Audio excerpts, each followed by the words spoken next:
ராகுல் காந்தி மீது மாநிலங்களவை பெண் எம்பி பக்னக் கோன்யக் பரபரப்பு புகார் தெரிவித்திருக்கிறார். இதனை நாம் அண்மை செய்தியாக பார்த்து வருகிறோம். நாகாலாந்தை சேர்ந்த பெண் எம்பி மாநிலங்களவை தலைவர் ஜெகதீப் தன்கருக்கு கடிதம் எழுதியிருக்கிறார்.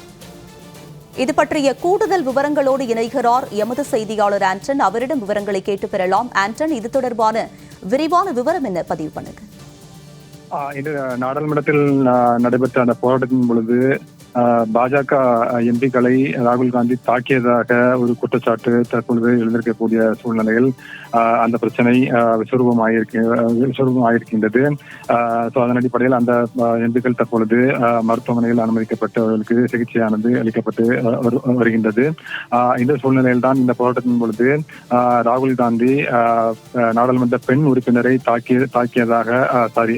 தவறாக நடந்து கொண்டதாக, பெண் உறுப்பினரிடம் தவறாக நடந்து கொண்டதாகவும் தற்பொழுது சர்ச்சை எழுந்திருக்கின்றது. ராகுல் காந்தி தன்னிடம் தவறாக நடந்து கொண்டார் என்று ஒரு பெண் உறுப்பினர் தற்பொழுது மாநிலங்களவை தலைவர் ஜெகதீப் தங்கருக்கு கடிதம் எழுதியிருக்கின்றார். நாகாலாந்தை சேர்ந்தவர் அந்த மாநிலங்களவை பெண் உறுப்பினர் பங்னன் கோன்யக் அவர்தான் மாநிலங்களவை தலைவர் ஜெகதீப் தங்கருக்கு கடிதம் எழுதியிருக்கின்றார். அதுல இருந்து அவர் என்ன சொல்லியிருக்காங்கன்னா, டாக்டர் பாபா சாஹேப் அம்பேத்கருக்கு எதிராக காங்கிரஸ் கட்சியினர் செய்த அட்டூழியங்களுக்கு எதிராக நடைபெற்ற அமைதி போராட்டத்தில் தான் பங்கேற்றதாக அவர் குறிப்பிட்டிருக்கின்றார்.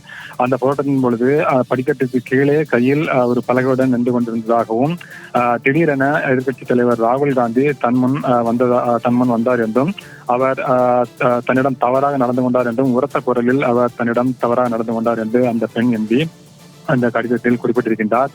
மேலும் ராகுல் காந்தி தன்னை மிகவும் நெருங்கி நின்றிருந்ததாகவும் ஒரு பெண் உறுப்பினராக தான் அதனை மிகவும் சங்கடமாக உணர்ந்ததாகவும் அந்த நாடாளுமன்ற மாநிலங்களவை பெண் உறுப்பினர் தெரிவித்திருக்கின்றார்.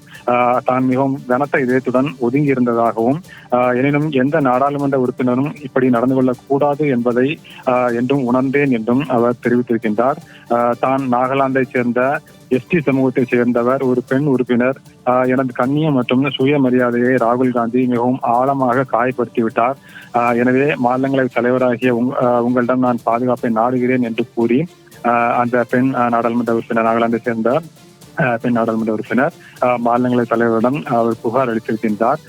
இது போன்ற ஒரு சூழ்நிலையால் ராகுல் காந்தி ஏற்கனவே பாஜக எம்பிக்களை தாக்கியதாக சர்ச்சை எழுந்திருக்கக்கூடிய சூழ்நிலையில் அவர் பெண் எம்பியிடமும் தவறாக நடந்து கொண்டதாக ஒரு குற்றச்சாட்டு எழுந்திருப்பது ராகுல் காந்திக்கு ஒரு பின்னடைவினை ஏற்படுத்தியிருப்பதாகத்தான் பார்க்கப்படுகின்றது. உங்களுடைய விரிவான விவரங்களுக்கு நன்றி ஆண்டன்.